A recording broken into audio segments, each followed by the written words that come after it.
वो एक किसान था, बड़ा भोला भाला, अनपढ़ था, ज्यादा पढ़ा लिखा नहीं था। किसान अपने खेत में खेती कर रहा था, तभी एक महात्मा उसके खेत में आ गए और महात्मा आके बोले, भाई हमको कुछ भोजन प्रसाद पवाओ। किसान बोला, अरे महात्मा आए, भैया इनको प्रणाम करो। किसान ने उनको प्रणाम किया, प्रणाम करके महाराज उनको भोजन प्रसाद पवाया। कहा, महात्मा जी आप आए हैं, मुझे कोई गुरु मंत्र दे जाओ। महात्मा जी ने सुंदर गुरु मंत्र दिया, द्वादशाक्षर मंत्र दिया। बोले ये तो बहुत कठिन है, इतना कठिन नहीं, सरल सा दो। अष्टाक्षर मंत्र दे दिया। बोले ये भी कठिन है, कोई और सरल दे दो। महात्मा बोले कुछ नहीं, तुम इतना कृष्ण चंद्र बोल दिया करो बस। कृष्ण चंद्र बोले हाँ, इसी का नाम यही तुम्हारा गुरु मंत्र है।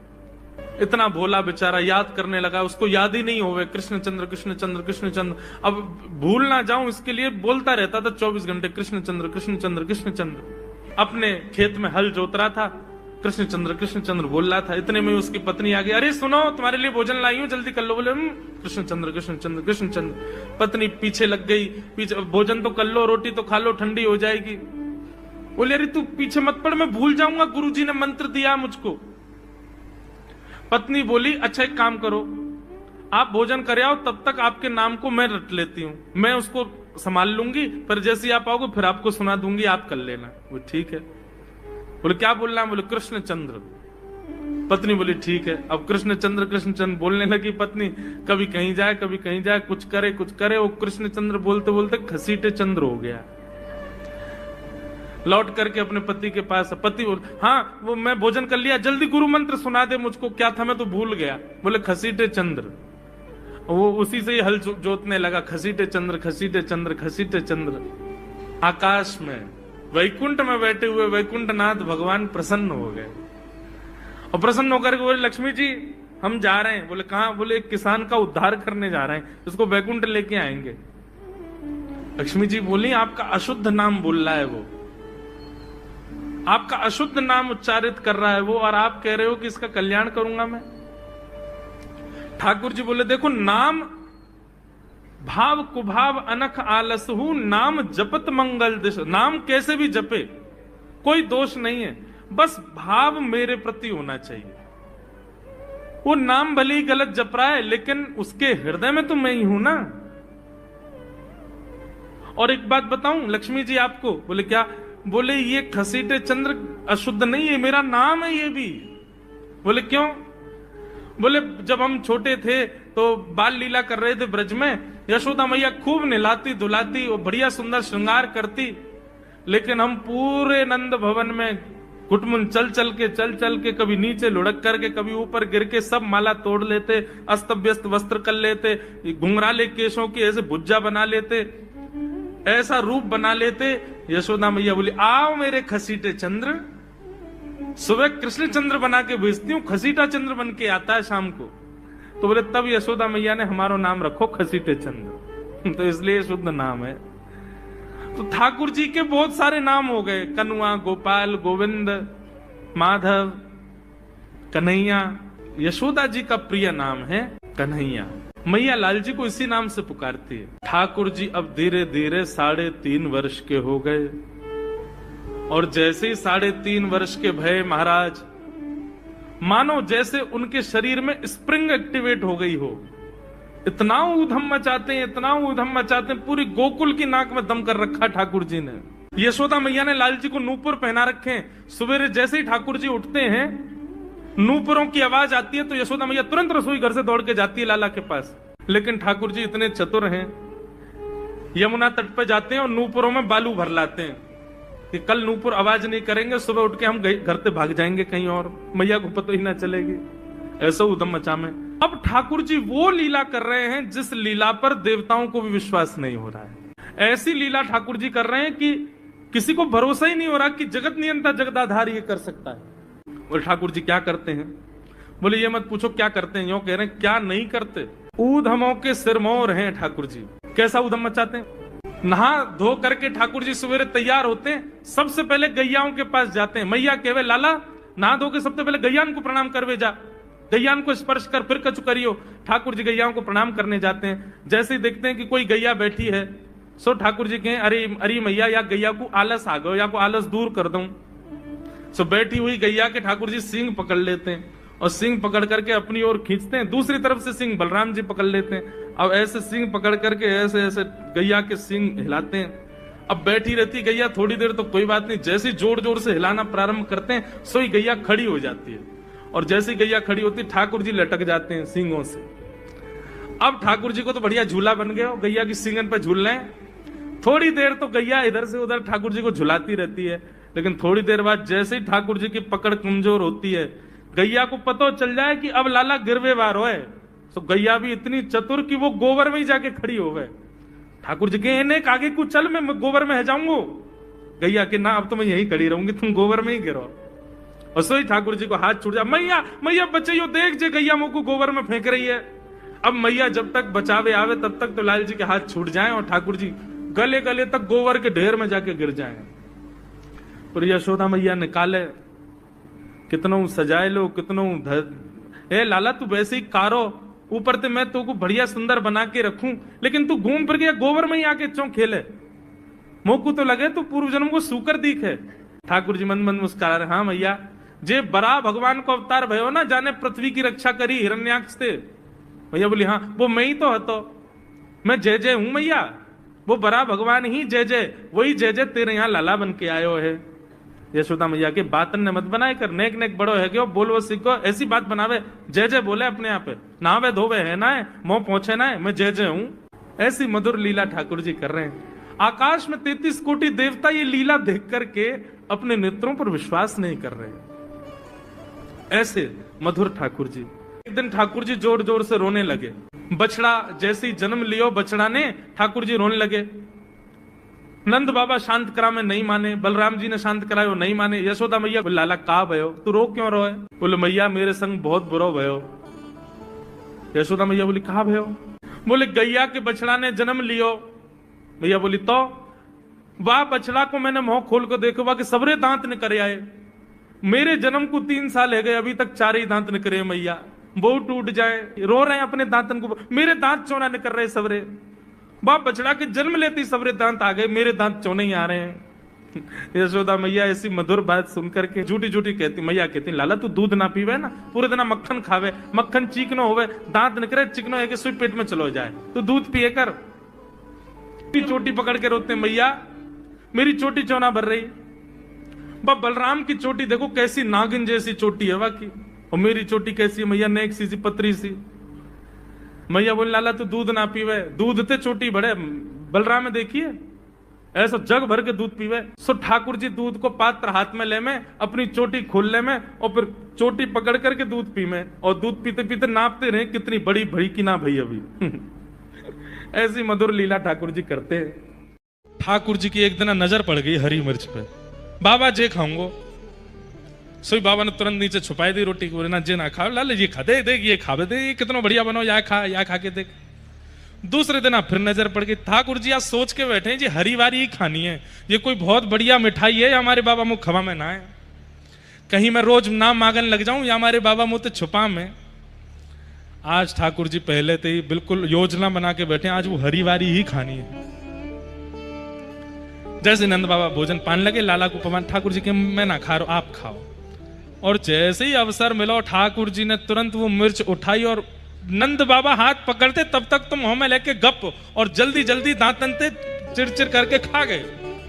अब जैसे ही ठाकुर जी ने खाई महाराज, यहां नंद बाबा के तो पसीना छूटे, अरे यशोदा जल्दी आ, क्यों लाला के तो बोल बोल सब बंद है गए, मोहलाल पड़ गए, आंखनते आंसू।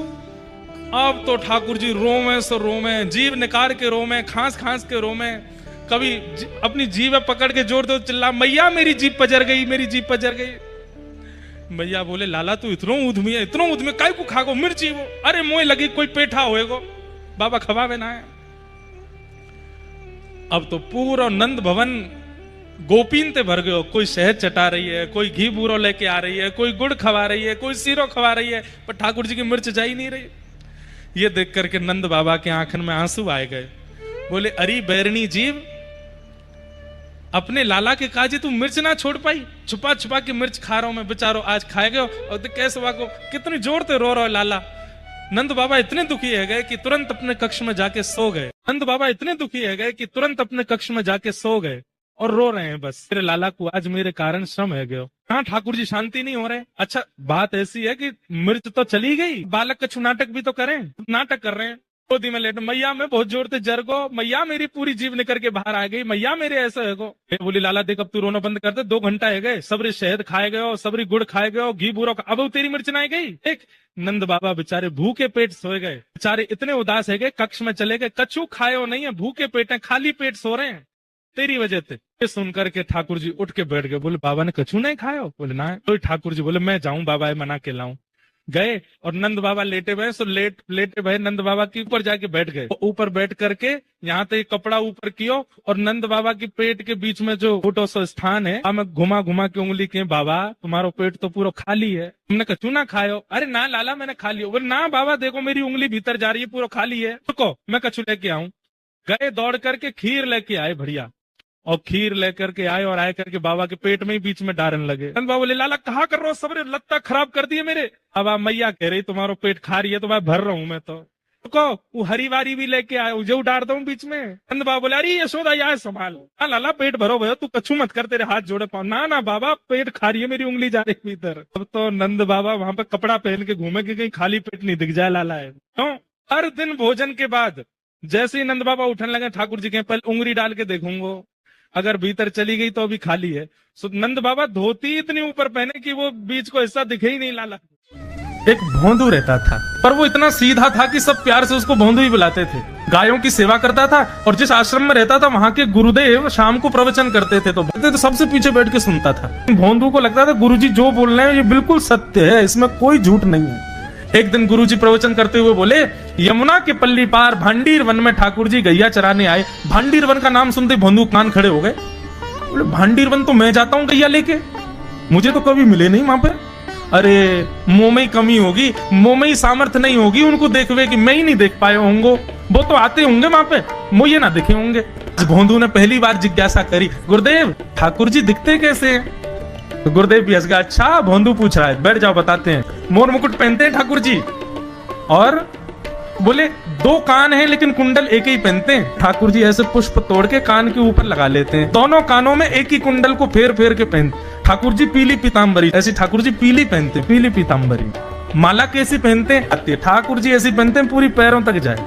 ये देखो गुरु जी कह रहे हैं तो निश्चित है भांडीर वन में आते हैं ठाकुर जी। भोंदू अपनी गैया लेकर के भांडीर वन पहुंच गया। गैया चर रही थी, अब भोंदू ढूंढ रहा है, कभी वृक्ष के नीचे जाके देखे, कभी कहीं देखे, कभी ढूंढे कहीं से चंदन की सुगंधी आ जाए। गुरुजी बता रहे थे उनमें से चंदन की सुगंधी आती है, क्या पता कन्हैया यहीं कहीं हो। इतने भाव से, इतने प्रेम से और इतने भोलेपन से ढूंढने लगा ठाकुर जी को, और ठाकुर जी नहीं मिलते ना तो अपने आप को ही कोसता, मोह में योग्यता ना होगी यही मारे ना मिल रहे, ठाकुर जी तो यही है। गुरु जी की बात गलत नहीं है, ठाकुर जी तो यही है। उसके उस सहज भाव पर, उसके उस सरल भोंदूपने पर ठाकुर जी रीझ गए। और इतने में ही भोंदू हताश निराश उदास बैठा था, खुद को कोस रहा था, मुंह में योग्यता ना है, मुंह ठाकुर जी मिलना है रहे।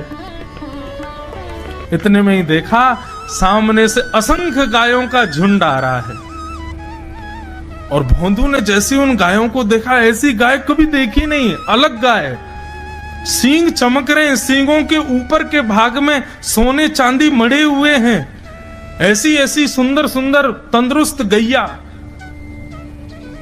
तभी देख रहा है भोंदू, पीताम्बरी पहनी है, गले में वैजंती माला धारण की है, सिर पर पाग पहनी है, एक कान में कुंडल है, मंद मंद मुस्कुरा करके दतुइयां दिखा रहे हैं, कटाक्ष नेत्रों से कभी इधर देख रहे हैं कभी उधर देख रहे हैं, अपनी वेणु को कमर में कस करके गैयाओं के गले में गलवैयां डाल करके श्याम सुंदर भोंदू की तरफ चलते भय आ रहे हैं।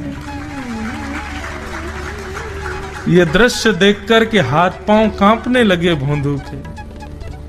उसको लगा मेरे पास तो आएंगे ही नहीं है, वहीं से मुड़ जाएंगे, अब मैं उनके पास जाके उनको असहज नहीं करूंगा, यहीं से देख लूं, यहीं से प्रणाम कर लूं। लेकिन जैसे जैसे प्रणाम करके ऊपर देखता, ठाकुर जी और पास आ रहे हैं, और पास आ रहे हैं, और पास आ रहे हैं। जैसे ही ठाकुर जी आकर के बैठे, भोंदू के पास शब्द नहीं है, हाथ पैर कंपित हो रहे हैं, उसको सूझ ही नहीं रहा करूं क्या मैं, इनके लिए क्या बिछाऊं, कहां बैठाऊं। ठाकुर जी ने अपने आप ही भोंदू के गले में हाथ डाली, अरे तेरा नाम कहा है। जैसे ही ठाकुर जी ने नाम पूछा, भोंदू अपना ही नाम भूल गया, बोले मुझे याद ही नहीं मेरा नाम क्या है, पर प्रेम से सब लोग मुझे भोंदू बुलाते हैं। अब तो भोंदू नाम सुनते ही ठाकुर जी ताली दे दे के हंसने लगे, तेरा नाम भोंदू है? बोले हाँ मेरा नाम भोंदू है। और ठाकुर जी आपको अच्छा लगा? बोले हाँ बहुत अच्छा लगा। आपको नाम कहा है? ठाकुर जी बोले तुम वो ना जाने? बोले जानू तो ना हूं, लेकिन गुरुजी ने जैसो रूप बताया वैसो ये आपको, तो आप कहीं नंदनंदन तो नहीं हो? ठाकुर जी बोले हाँ मैं नंदनंदन नहीं हूं, यशोदा जी को लाला, नंद जी को लाला। भोंदू बोलो जय हो भगवान, आज आपके दर्शन है गए। गुरुजी और सब बालकन को तो आप शायद रोज ही मिलते होंगे, लेकिन मैं ही अभागो, मोको आप आज ही मिले हो। ठाकुर जी बोले अब चल बात मत बनावे, जल्दी कछु खवा, मुंह को भूख लग रही है। भोंदू एक कपड़े में रोटी बांध के उसमें मिर्च और गुड़ रख करके लेके गया। 2 रोटी थी।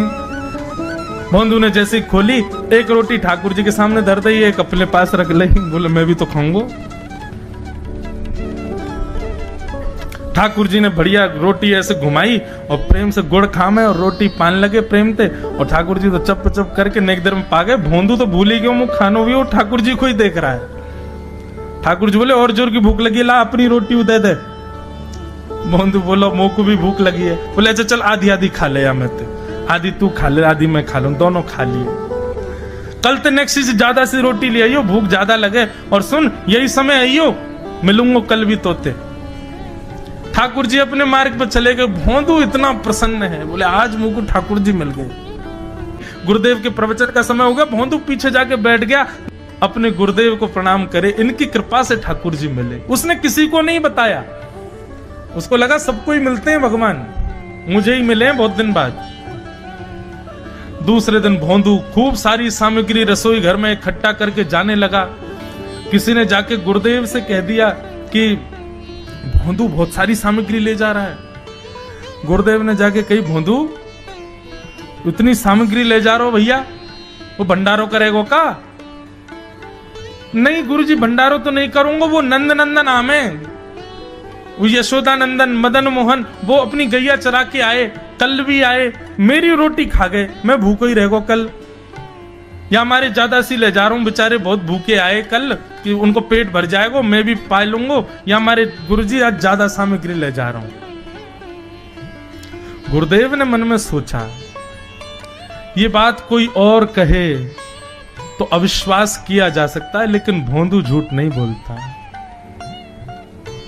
भोंदू कभी झूठ नहीं बोलता, भोंदू की बात पर विश्वास करना ही पड़ेगा। गुरुदेव बोले सुन सुन ठाकुर जी आए थे? बोले हाँ।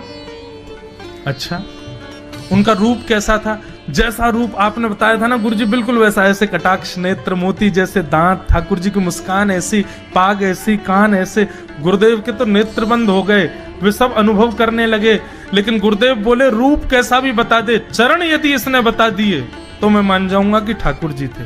अच्छा तूने चरण देखे? बोले हाँ गुरुजी मैंने चरण देखे। चरण कैसे थे?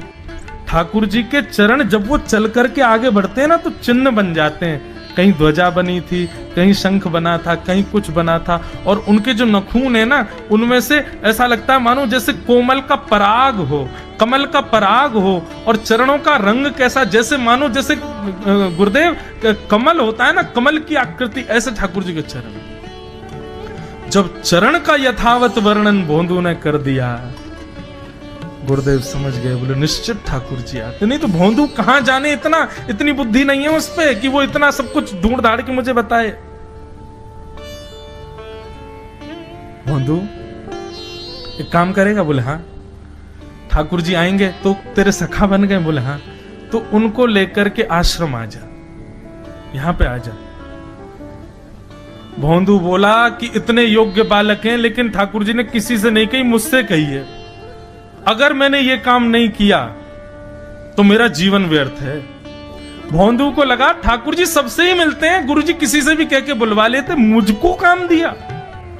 भोंदू ने तो उसको अपने हृदय में ले लिया, अब ये काम मुझे करना है। बोले गुरु जी मैं वचन दे के जा रहा हूं, ठाकुर जी को मैं लेके आऊंगा। जा बेटा। भोंदू वन में चला गया। अब तो उसको मिलने की भी एक्साइटमेंट नहीं है और कोई उसके मन में भाव ही नहीं है, उसको ये है बस ठाकुर जी को मैं ले जाऊं। जाकर के बैठा, ठाकुर जी अपनी गैया चराते भये, ठाकुर जी आए, रूप देख करके फिर से भावुक हो गया भोंदू। ठाकुर जी आकर के बैठ गए, बोले चल जल्दी निकाल रोटी, भूख लगी है मुंह को। भोंदू सजाता जा रहा है, थाली ठाकुर जी को देता जा रहा है। बोले जय जय, एक प्रार्थना करूं? बोले करो। आप मेरे संग मेरे सखाओ ना आप? बोले हाँ तेरो सखाऊं तो मेरी बात मानोगे? बोले कहा आप मेरे संग आश्रम चलो गुरु जी के पास। ठाकुर जी रोटी पाते जा रहे, ठाकुर जी ने अनसुनी कर दी बात। बोले जय जय कछु कहो ना, आप चलोगे ना? ठाकुर जी बोले हम तेरे सखा हैं, तेरे गुरु जी के सखा नहीं है। तू मोते मिल, तू मेरे संग खा, तू मेरे संग रहे, तू कछु कर, तो कुछ सब अधिकार है, लेकिन ये हम गुरु जी ते मिल बातें मिल ये सब हम नहीं करेंगे। हम बस तेरे सखा हैं, तो ये जाने और कोई ये ना जाने। ए जय जय ऐसे मत कहो ना, वे नहीं बताते तो मैं तो आपको देख ही नहीं पाता, मैं तो आपको जानता ही ना हूं। उनने ही तो मुझको बताई कि आप भांडीर बनाते हो, आपका रूप ऐसा है, उनने कृपा करके मुझको आपसे मिलवाए हो, वही हमारी मित्रता के मूल आधार है, उनसे तो मिलवे चलो ना। ठाकुर जी बोले देख ज्यादा जिद मत करे, हमने तो उसे एक बार कह दी हम नहीं जाएंगे नहीं जाएंगे नहीं जाएंगे। ठाकुर जी रोटी पा रहे थे तो भोंदू ने हाथ से रोटी और छनाई, बोले ये भी दो, ये भी गुरु जी की है, लाओ ये मिर्च गुड़ सब दो, ये सब गुरु जी को, ये भी मत खाओ। और सुनो, यदि हमारे गुरुजी से आपको प्रेम नहीं है तो हमको आपसे प्रेम नहीं है। कल ते अपनी गैयान को लेकर कहीं और चरावे जाओ, होंगे तुम नंदन अपने गांव के, मेरे गुरुजी के पास नहीं जाओगे। और सुनो, ये मुंह में जो रोटी रखी जाओ को उगल ले आओ, ये भी गुरुजी की रसोई में बनी है, हमारे गुरुजी से नहीं मिलेंगे। ठाकुर जी बोले अरे भोंदू ने रुक तो नहीं, नहीं नहीं अब तो मैं सुनूंगा ही नहीं, आपने ऐसे कैसे कह दी नहीं जाएंगे, 3 बार नहीं जाएंगे नहीं जाएंगे। और ये भांडीरवन मेरो है, मैं यहाँ गैया चरावे आऊं, कल से अगर तुम और तुम्हारी गैया दिख गई मुंह को तो तुम्हारी गैयान को लेके मैं चलो जाऊंगा आश्रम, फिर तुम्हारी मैया बाबा तुमको मारेंगे। ठाकुर जी बोले अरे भोंदू इतना नाराज? बोले यदि मुंह से मित्रता रखनी है तो मुंह को वचन देना पड़ेगा कि आप आश्रम चलोगे, और अगर आपने फिर से नहीं कही तो मैं जा रहा हूं वापस, और कभी आपको मुख नहीं देखूंगा, अपना मुख नहीं दिखाऊंगा। ठाकुर जी बोले इस मुख को देखने के लिए या संग के लिए लोग पता हो तो कितनी तपस्या करें। बोले जो तपस्या करें उनको मुबारक, तुम मुंह को ना चाहिए, मुंह ना मिलनो तुमते, मुंह कोई गरज ना पड़ रही तुमते, आज तक नहीं मिले, कल ही तो मिले हो मोते, और वो भी गुरुदेव की कृपा से मिले हो, जाओ मत मिलियो, मुझे ना चाहिए तुम। ठाकुर जी बोले मैं तो ना जाऊंगा, मैं तो तेरे पास ही रहूंगा। बोले तुम मत जाओ, मैं जा रहा हूं। कि जाने लगा वापस। भोंदू, ठाकुर जी पुकार रहे हैं भोंदू को, मानो जैसे त्रिलोकी लेके जा रहा है वो ठाकुर जी की, जैसे मानो पूरा ऐश्वर्य ठाकुर जी का ले जा रहा हो। अरे भोंदू ने रुक तो जा। भोंदू बोला अपना मुख भी नहीं दिखाऊंगा यदि आप नहीं चलोगे तो। भोंदू थोड़ी दूर गया, ठाकुर जी को लगी वापस आ जाएगा, थोड़ी और दूर गया, लगा अब आ जाएगा, लेकिन जब भोंदू दिखना बंद हो गया हमारे ठाकुर जी विचलित हो गए, दौड़े भोंदू की तरफ। ठाकुर जी दौड़ करके गए और जाकर के भोंदू के पित्ती पे चढ़ गए। बोले ले चल अपने गुरुदेव के पास, चलूंगा तू जहां कहेगो, लेकिन तो दूर नहीं जान दूंगा। और भोंदू ठाकुर जी को ऐसे ऊपर चढ़ा करके आश्रम जा रहा है। गुरुदेव आकर के खड़े हो गए और मन में बस विचार कर रहे थे, हाथ पांव कांप रहे थे, बोले ठाकुर जी आएंगे कि नहीं। इतने में ही भोंदू आया और तभी देखा भोंदू की पिद्दी पर ठाकुर जी टंगे भय आ रहे थे। आज गुरुदेव ने जाकर के पहले भोंदू को प्रणाम किया, बोले जय हो, धन्य है। इतनी तपस्या की, इतना भजन किया, घर परिवार त्याग दिया, वैराग्य त्याग सब हमारे जीवन में, तब भी ठाकुर जी नहीं मिले। लेकिन वारे भोंदू, तेरी सरलता, तेरी सहजता, तेरा ये निर्मल भाव कि ठाकुर जी तेरे अधीन होके यहाँ आश्रम तक चले आए। ठाकुर जी एक दिन खेल रहे सब सखान के संग, और खेलते खेलते इतने में श्रीदामा भागन लगो। ठाकुर जी बोले, ए श्रीदामा कहां को जा रहे है? श्रीदामा बोलो, लाला ससुराल जा रहा हूं अपनी। ठाकुर जी बोले, नंदगाम सुनो, बरसानो सुनो, वृंदावन सुनो, गोकुल सुनो, जे ससुराल कौन सा गांव है भैया? श्रीदामा हंस के बोलो, लाला ससुराल गांव को नाम ना है। तो बोले, फिर कहा है ससुराल? बोले, जब ब्याह है जाए ना तो अपनो घर तो पीहर है और पत्नी को घर जो है क्या वो ससुराल है। ठाकुर जी बोले, जे पत्नी कौन होवे? बोले, लाला जैसे नंद बाबा की तेरी मैया यशोदा पत्नी है, ऐसे ही मेरा ब्याह है रो, मैं हूं पत्नी लेवे जा रहा हूं, तो पत्नी के घर को ससुराल के में। ठाकुर जी गए श्रीदामा के पास, ओए श्रीदामा मेरो ससुराल कौन सा है? मेरे ससुराल को नाम बता। श्रीदाम बोलो, मुंह का पता तेरा ससुराल कौन सा? तेरी बहू जहां की होगी मुंह वही तेरा ससुराल। बोले, मेरी बहू कहाँ है? श्रीदामा बोलो, लाला मुंह ते मत पूछे, मैया तो जाके पूछ। ठाकुर जी तो आज पहुंच गए सुबेरे ते ही, और यशोदा मैया से जाकर के रोने लगे। मैया बोली, काय गुरो रा लाला? बोले, मैया तेने मोते इतनी बड़ी बात छिपाई। मैया बोली, कहा छुपा दियो मैंने? बोले, तेने मेरी ससुराल को नाम ना बतायो आज तक। मैं 3.5 बरस को बूढ़ा है अभी तक मो मेरी ससुराल ना पतो, और वो श्रीदामा अपनी ससुराल गए बहू लेवे। यशोदा मैया बोली, लाला तेरी संगत सुधारनी पड़ेगी, सबरे सखा तो दिन ब दिन बिगाड़ते जा रहे हैं, तूने एक बड़ो है जा, तेरी ससुराल है जाएगी। ठाकुर जी बोले, बड़े कैसे हूं मैं? बोले, जब खुद दूध पीन लगेगो, खुद नहान लगेगो, खुद तैयार है जाएगो, घर के सब काम अन्य करने लगेगो, तू बड़ो हो जाएगो, तेरो ब्याह करा दूंगी। महाराज वही दिना ठाकुर जी गए, अपने सबरे पुराने लत्ता कपड़ा लेकर के आए, धोने लगे उन्हें, अपने आप दूध पीने लगे, अपने आप भोजन करने लगे, अपने आप ही उठ पटांग श्रृंगार करने लगे। शाम को बोले, मैया मैं बड़ो है गो, अब ब्याह करा दे मेरो। मैया बोली, वाह दिन में ही बड़ो है गो तू। मैया तो बोले, मैया देख तू बात ने मत बदले, बार बार मोते कह तू ऐसो कर तो ब्याह कराऊंगी, बड़ो है जा तो ब्याह कराऊंगी। अब सब काम मैंने कर दिए, घर के सब काम काज करने लगो मैं, देख अपनो श्रृंगार खुद करके आऊं, देख कैसो लग रहा हूं मैं।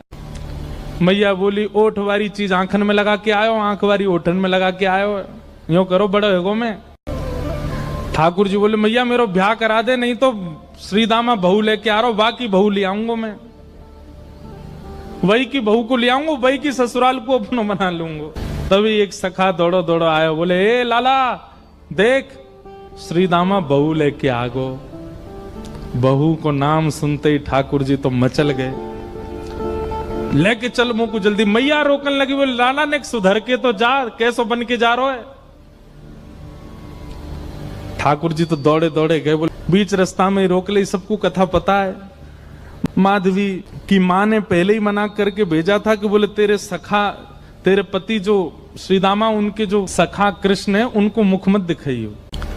ठाकुर जी पालकी में घुस गए, हाथ पांव जोड़ के कहने लगे, भाभी जी एक बार ने अपनो मुख दिखाए दो, लेकिन माधवी ने नहीं दिखाया। ठाकुर जी कह रहे हैं, देख ले, बड़े बड़े जोगी, बड़े बड़े तपस्वी, बड़े बड़े ध्यानी हमारे मुख को देखवे के काजे तड़पे, और हम तेरे सामने बैठे, तू हमें मोहना दिखा रही अपनो।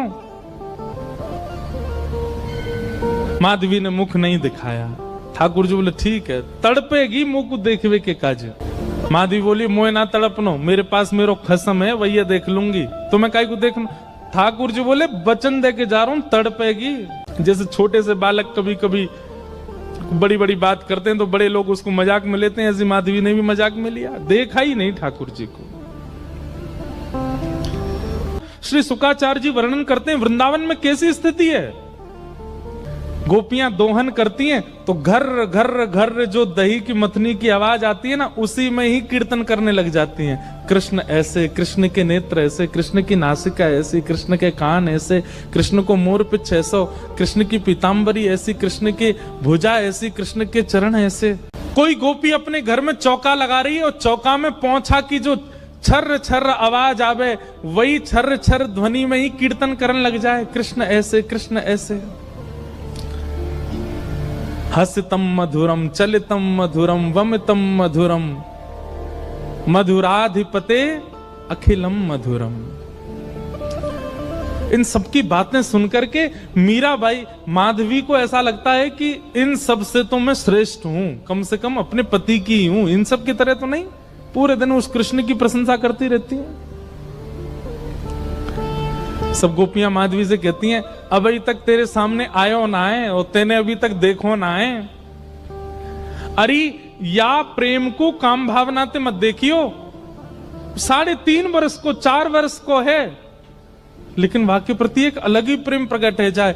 माधवी सबको 1 साल के ठाकुर जी हैवे वारे हैं, तो यशोदा मैया सोच रही है जन्माष्टमी आवे वारी है, लाला को कहा दूं। मैया विचार करी रही कि लाला को कहा दूं, ऐसो कहा उपहार दूं कि 1 वर्ष को लाला भयो, लाला खूब प्रसन्न रहे। तो 1 वर्ष के ठाकुर जी हैवे वारे हैं, वहां से पहले नेक नेक चलना सीख गए ठाकुर जी। अब मैया से जिद करें, मैया तू जहां जाएगी मैं संग जाऊंगा। बोलना तो जाने ना है तोतली वाणी ठाकुर जी की, लेकिन मैया जैसे ही कछु भी कार्य के काज बाहर निकले, सोई ठाकुर जी फूट फूट के रोमे। तो यशोदा मैया को ये करना ही पड़े कि लाल जी को संग लेके जामे। तो ठाकुर जी गोद में चल के और जोर जोरते रोमे, क्यों बोल मोह नीचे उतारो, मैं आप ही चलूंगा, संग चलूंगा मैया के। तो मैया कैसे चले, बोले जमुना जल की गगरी रखी है सिर पे, तो लाला की उंगली कैसे पकड़ेगी, और चलो जाते समय पकड़ भी ले तो लौटते समय तो जल भरो है, तो भार है, दोनों हाथ लगाने पड़ेंगे, तब कहा करें। तो मैया अपने सिर के पल्लू को ऐसे छोड़ दे पीछे, लाला को हाथ में पकड़ा दे, और वे लाला इतको देख तो चलियो, मेरी आप पल्लू को छोड़ियो मत, पकड़ के चलियो संग में। सो ठाकुर जी मैया को पल्लू पकड़ के पीछे पीछे चले, कभी अपना अंगूठा चूसें, कभी अपनी उंगली पकड़ लें, कभी इतको देखें, बंदरन को देखें, मोरन को देखें, और जैसे ही कोई दिख जाए सोई ठाकुर जी रुक जाए, रुके तो पल्लू खिंचे तो मैया को पता चल जाए लाला रुक गयो। जब यशोदा मैया जाती हैं, सब गोपियां अपने अपने भवन की खिड़की पे बैठ जावे और वहीं से बैठी बैठी इंतजार करें कब यशोदा जावेगी, और बाकी पीछे पीछे नेक्स्ट से लाला जावेगो। नन्हे से कन्हैया मैया को पल्लू पकड़ करके और छोटे छोटे चरणन से चल के जावे, और सब गोपी अपने अपने भवन के बाहर से ठाकुर जी को देखें, छुप करके देखें। एक गोपी के मन में भाव आयो, लाला रोज जावे मैया के संग, कैसे या को पकड़ लऊं, कैसे या के हाथ अनको ऐसे पकड़ के अपने अंक में भर लऊं। तभी एक गोपी ने एक दिन एक उपाय कियो, कहा जैसे यशोदा मैया के आवे को समय भयो, जैसे यशोदा मैया नेक आगे निकली, गोपी ने अपनी भुजा आगे कर दी और बाहर मक्खन दिखाए करके और लाला से कह रही है, कन्हैया आजा देख तेरे काजू मक्खन निकारो मैंने। ठाकुर जी रुक जामे तो मैया को पल्लू खींचे, और मैया को पल्लू खींचे तो मैया खींच के ले जाए लाल जी को। गोपी रोके तो हमेशा ही है, ठाकुर जी रुके पल्लू पकड़ के, मैया खींच के ले जाए। लेकिन आज मक्खन देख करके ठाकुर जी के चित्त में ऐसा लोभ उत्पन्न भयो कि ठाकुर जी ने जैसे ही माखन देखो है, मैया को पल्लू छूट गयो, अब मैया तो निकल गई आगे, कन्हैया अकेलो रह गयो वहीं। Next so Kanhaiya. गोपी गई दौड़ करके ठाकुर जी को अंक में भर के अपने कक्ष में ले आई, अपने घर में ले आई, भीतर ते चटकनी लगा ली और सामने खड़े कर लिए ठाकुर जी। एक एक रों का दर्शन कर रही है। ठाकुर जी को वाक्य प्रति आकर्षण नहीं, ठाकुर जी ढूंढ रहे मक्खन कहाँ है। ठाकुर जी रोने लगे, मोह मैया पास जानो है, मेरी मैया चली गई। गोपी कह रही देख मक्खन खिलाऊंगी लाला। सोई ठाकुर जी के रुदन बंद है जाए मक्खन के लोभ से। लाला खाएगो? हाँ खाऊंगो। ऐसे ना खवाऊंगी तो? बोले पहले मुझको हृदय से लगा। ठाकुर जी हृदय से लगा में लोभ दे रही है मक्खन को, और गोपी अपना प्रेम प्रकट कर रही है ठाकुर जी के प्रति। ठाकुर जी हृदय से लग जाएं। अब दे गोपी मक्खन, तुतला के बोले लाल जी। गोपी कह रही है मक्खन खाएगो? बोले हाँ, पहले नाच के दिखा। ठाकुर जी रोने लगे, बोले अच्छा अच्छा देख देख मक्खन खवाऊंगे, मक्खन खवाऊंगे, हाँ हाँ खवा, पहले नाच के दिखा। सो ठाकुर जी के मोटे मोटे आंसू हैं नेत्रन में, लेकिन ठाकुर जी नृत्य कर रहे हैं। क्यों? मक्खन खानो गोपी को। ठाकुर जी नृत्य करके दिखा रहे हैं। ठाकुर जी के संग सब लीला कर रही है गोपी। यशोदा मैया ने पीछे देखी, अरे मेरो लाला कहाँ गयो, मेरो कन्हैया कहाँ गयो। मटकी वहीं छोड़ दी, दौड़ी गलीन में जामे, चौबारिन में जामे, घर घर जाके पूछे मेरो लाला देखो, अरे मेरो कन्हैया देखो। बीच गोकुल में जाकर के यशोदा मैया जोर से चिल्ला रही हैं, कन्हैया ओ लाला कहाँ चलो गयो। अब गोपी के घर में नेक्स्ट से ठाकुर जी अपनी पैनी सी आवाज से चिल्ला के, हाँ मैया मैं यहाँ हूं। यशोदा मैया सुन रही, कहां ते आवाज आ रही है। गोपी लाला को पकड़े, लाला चिल्लावे मत, मैया आ जाएगी। मैया देख जा, गोपी ने मुंह को पकड़ लियो है, मार रही है मुंह को, जल्दी आ। मैया दौड़ी दौड़ी गई, जाकर के देखी तो महाराज एक गोपी के घर में, और गोपी गोद में लेकर के एक हाथ में मक्खन लेके लाल जी को लेके खड़ी है। यशोदा मैया को ताम्रवर्ण हो गया। हेरी तो शर्म ना आवे हैं, लाला के लेके चली गई ना। मैया मैं तो बस नेक माखन चखाए रही, लाला को पूछ रही कैसे अपने बालक को चखा, मेरो लाला काय को ले गई, ला दे यहां पे। ठाकुर जी को लेकर के यशोदा मैया चली गई। अब गोपी अपने भवन से देख रही है यशोदा मैया की ओर, और मैया की गोद में बैठे ठाकुर जी पीछे से वह गोपी को देख रहे हैं। बेसुध हो गई।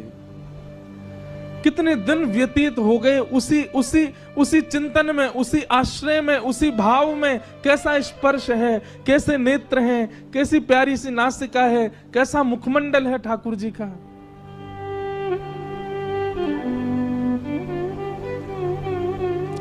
तब यशोदा मैया गई एक सुनार के पास, और मैया ने जाकर के कही, बोले मेरे लाला को जन्मोत्सव आ रहा है, तो अपने लाला के काजे एक क्षुद्र घंटिका बनवाऊंगी। क्षुद्र घंटिका कहा है? ठाकुर जी कौंधनी पहने कमर में, और वह कौंधनी में छोटी छोटी छोटी छोटी छोटी सोने की घंटी लगी हैं चारों ओर। मैया ये यही मारे बनवा के लाई है। क्यों? लाला की कमर में बांध दे, और जब मैया जमुना जी जल भरवे जामे, सो लाला जब मटक मटक के पीछे चले, सबरी घंटी बजे, तो मैया को पता लगती रहे कि लाला संग चल लो। जैसे ही कोई गोपी लोभ दे और ठाकुर जी वहां को भाजे, सोई मैया को पता, अच्छा यहां तक घंटी आवाज आ रही, लाला भाज को दी के, सोई मैया जावे पकड़ के ले आवे, चल मेरे संग। इतनी सुंदर भाव। मैया क्षुद्र घंटिका की कौंधरी बनवा करके लाई। लाला को जन्मोत्सव पहले दिन सुबह उठाते ठाकुर जी अभी नहाए भी नए, ताते जलते मुंह पहुंच दियो बस। और यशोदा मैया ने ठाकुर जी की कमर में कौंधनी पहना दी। ठाकुर जी को इतनी भाई बातें निकरवे वारे स्वर इतने प्रिय लगे ठाकुर जी को। अब तो ठाकुर जी अपने सखान के पास बिल्कुल अधरते जामे, जे बजे नहीं, धीमे धीमे जामे। ओके, ए मधुमंगल, ए सीदामा, इतकुआ देख मैया मुंह को कहलाई। बोले कहलाई लाला, हाथ पकड़ मेरो। दोनों हाथ पकड़ लें, सो ठाकुर जी अपनी कमर हिलाने लगे, जोर जोर से घंटी बजे, और सब ग्वाल बाल के, अरे लाला तेरा तो अंग अंग बजन लगो, तेरा तो अंग अंग ऐसा स्वर निकाले। लेकिन गोपियों को वो क्षुद्र घंटिका ऐसी लगती है मानो जैसे हमारी बैरनी आ गई है कोई, जैसे मानो हमारी कोई सौत आ गई है। ठाकुर जी की कमर में जब ते आई है, अब लाल जी हमारे पास ना आए, हमें क्यों स्वर आ जाए मैया को, मैया जाके पकड़ ले लाल जी को।